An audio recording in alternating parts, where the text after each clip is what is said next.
Hi everyone. ගොඩ කාලෙකින් vlog එකක් කරන්නත් බැරි වුණා.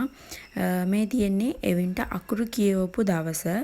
ඒක අපි හරි සිම්පල් විදියට ගෙදර කට්ටිය විතරක් එකතු වෙලා අපේ අම්මා ආවා.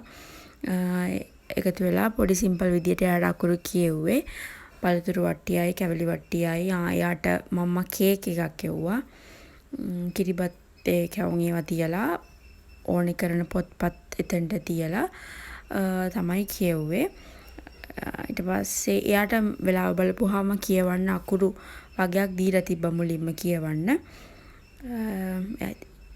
එයාගේ තාත්තා තමයි අකුරු එයාට කියවුවේ.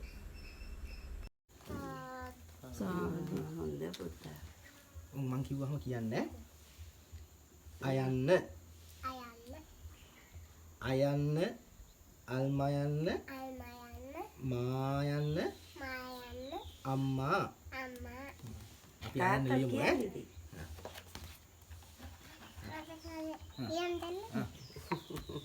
මේක ලියන්නේ මම පුතාව ලියවන්නම් තාත්තා අතින් අල්ලලා ඉස්සෙල්ලා ලියනවා.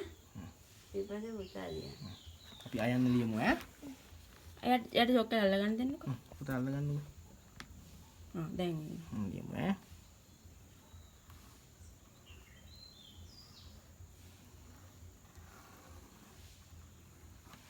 අයන්න ඉබ්බා ඊයන්න ඊතලය.